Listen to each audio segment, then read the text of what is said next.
While most of my Pis are headless, I also like having a unit with its own display. Sometimes a display is needed for connecting to Wi-Fi, such as when Wi-Fi services require filling out a form. Today, I want to talk about one of my most recent displays. Now, I recently got my hands on a reTerminal by Seed Studio. This is easily my favorite case screen combination for the Pi. This product is specifically for the Pi CM4. The barcode on the back of the package indicates which Pi is included. Otherwise, packaging is minimalistic. What you see is what you get. They have a pretty clear picture of the device on the front of the packaging. So let's open the box.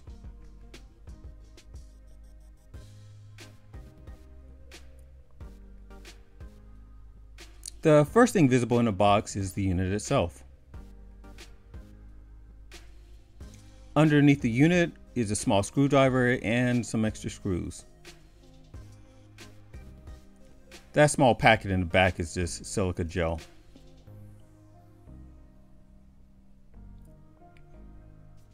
The bottom of the unit has a 1/4-inch screw hole like you'd find on many cameras. The USB 2.0 port, Ethernet, USB-C power, and HDMI mini port are on the left-hand side. The familiar 40-pin connector is on the right side. The power button is on the top. On the back of the unit is a slot for a ribbon cable connector for a camera and a rubber flap over the high-speed connector.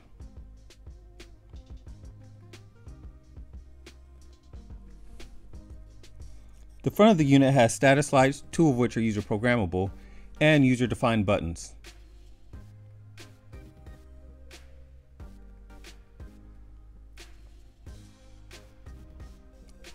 To power it on, connect the power supply to the USB-C port and press the power button. The first power supply I tried wasn't adequate. I ended up using one specifically made for the Pi 4.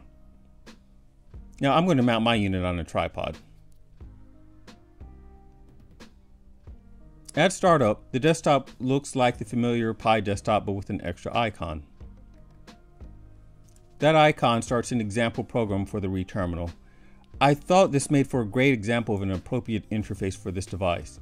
Now the contrast captured by my camera is not great, but you can see that the interface is easy to navigate with touch and the graphs are easy to read.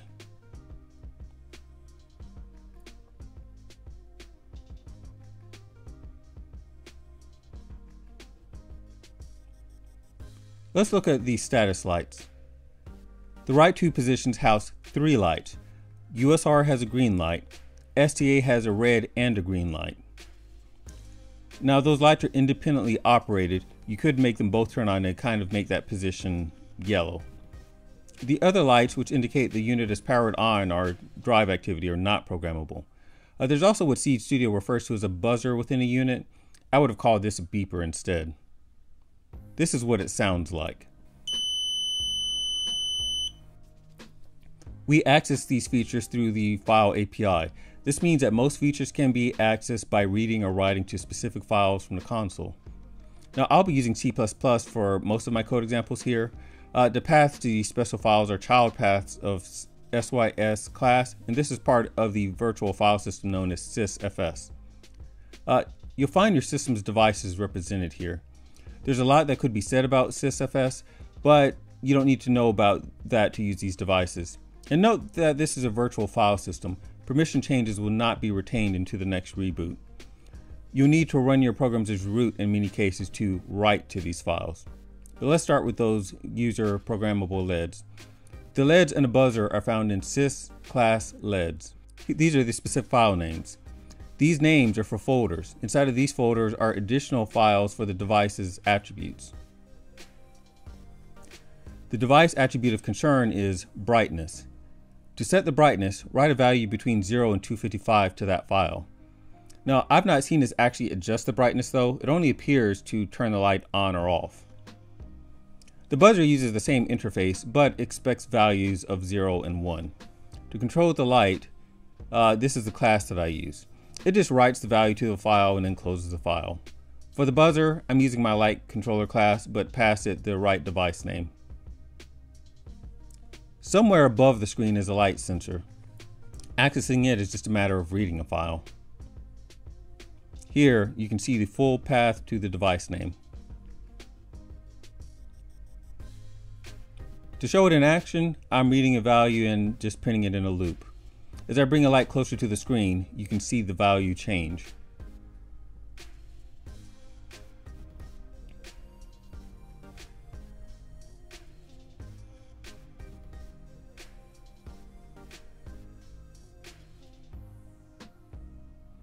When I cover the sensor, the value drops.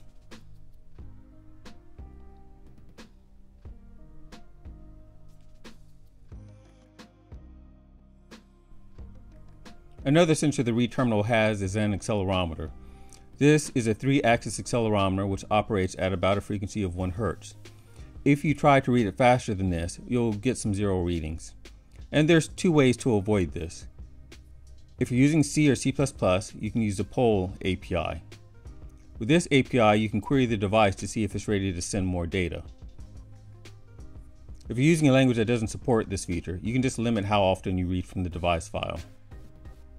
For example, in JavaScript, you might read this in a function that's called by setInterval. The file name for the accelerometer may change from one boot to another. You need to query its name before using it. You can find the device name by reading proc bus input devices. This is a partial listing of the file's content on my device. Now, the information for each device is separated by a blank line. Each non-blank line has a 1-character prefix that tells the data type in the line. The prefixes we care about are H and N. The device name, N, will always be the same. That's how we know which device is the accelerometer. Once we have the right device, we find the event handler name on the H line. The full path will be device, input, followed by the event handler name, such as event 3.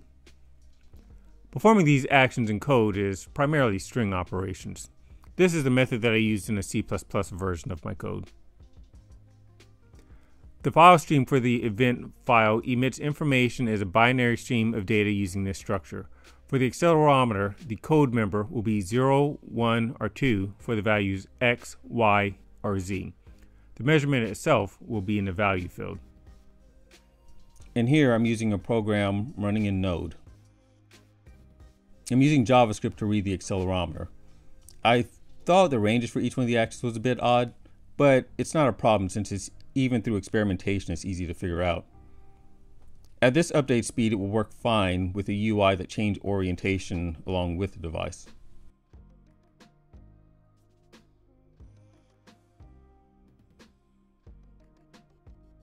These are some of the other hardware features not demonstrated here. The touchscreen, real-time clock, and user programmable buttons are accessible through standard Pi interfaces. The 4 user programmable buttons are assigned keyboard characters through bootconfig.txt. The hex codes assigned to key 0, key 1, key 2, and key 3 are ASCII codes for the key that they represent. There is also an encryption coprocessor. The Seed Studio documentation doesn't say much about this hardware beyond stating the I2C address.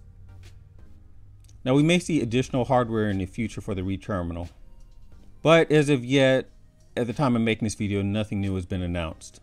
But that's what you'll find with the reTerminal when you open the box and how to use its additional hardware. I'm going to be using this on some future products and might end up having more to say. But I hope you liked this video, and if you did, and if you'd like to see more like it, be sure to like and subscribe. That actually helps out more than you'd think.